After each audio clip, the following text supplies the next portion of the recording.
عايز تعمل بومب كده في تمرينة الرجل، تعال اقول لك على تمرينه جامده.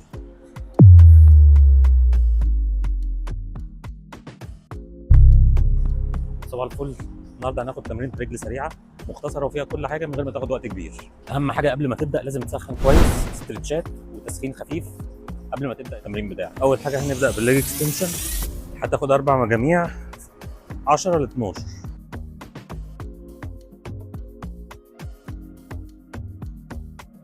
اهتم رجلك ما تفردش للاخر عشان ما تحملش على مفاصلك، وتنزل الرينج كامل للاخر وتطلع للاخر.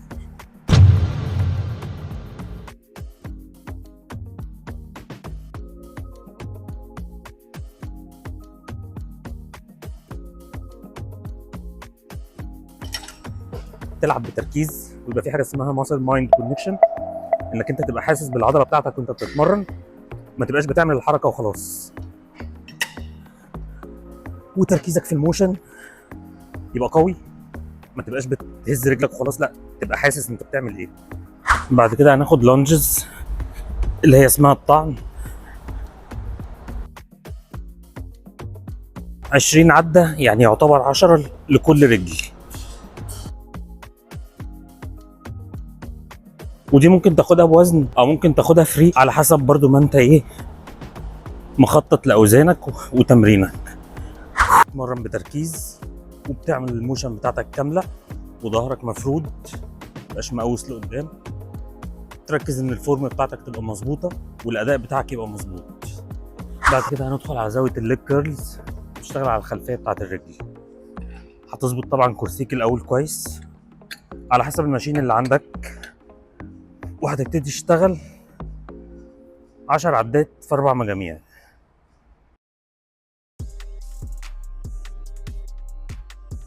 حاول تفكر فيها زي البايسبس، انت بتفليكس للاخر وترجع المدى للاخر عشان تعمل ستريتش للعضله بتاعتك.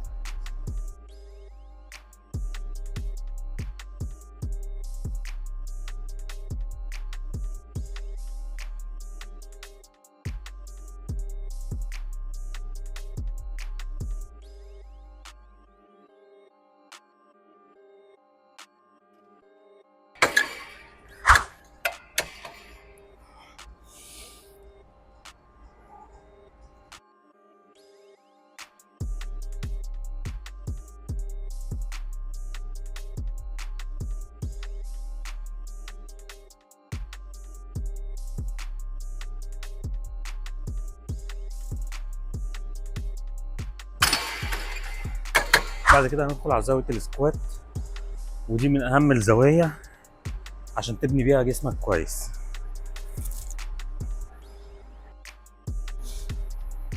احنا هنلعب النهارده سكوات واسع عشان هنلعب البريس الضيق على المكبس.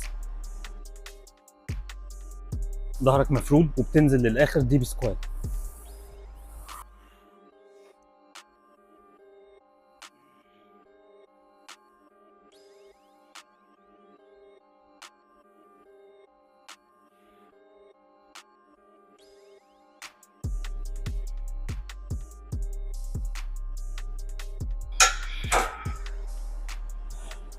ودي هناخدها 4 مجاميع في 10 عدات او 12 عدة. اخر زاوية هنلعب مكبس رجلينا ضيق عشان نشغل الكوادز اللي هي الاماميات في الرجلين.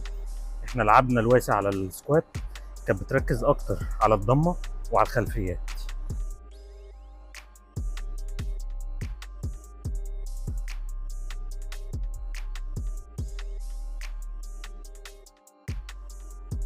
تنزل للاخر وتطلع، ما تفردش رجلك كده، ده غلط، غلط برضو على المفاصل زي ما اتفقنا.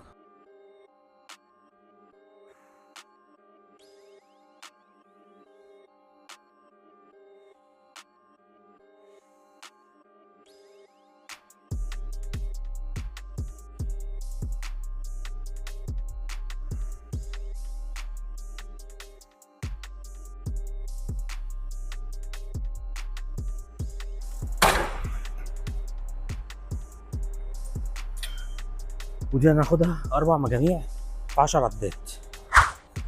لو المكبس ده مش هو اللي موجود عندك في الجيم، المكبس العادي اللي بيتركب له الطارات هو نفس الزاويه وهتعمل عليها نفس التمرين برضه.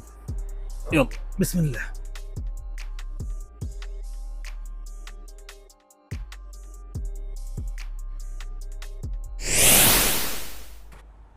لو المكبس ده اللي موجود عندك في الجيم ممكن تلعبه بدل اللي انا كنت شغال عليه، هي نفس الفكره.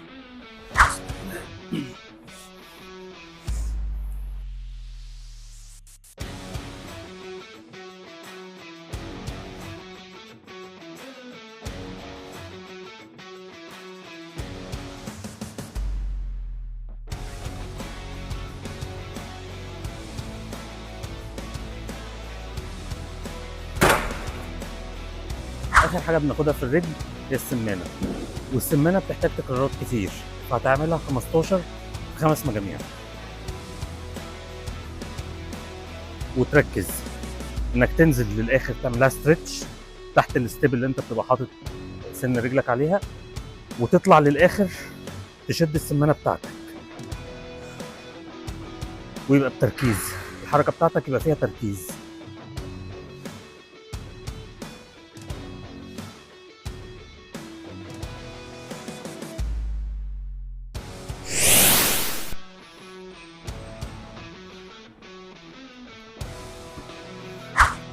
ودي تمرين رجل سريعه للناس اللي ما عندهاش وقت انها تاخد وقت طويل في التمرين، لان انا برضو باخدها يومين في الاسبوع فبقسمها على مرتين. وفي مره تانية هنعمل تمرين رجل تانية اطول ديتيل فيها كل حاجه، انما ديت اللي عايز ينجز في التمرين ويبقى خد كل حاجه فيها. سلام.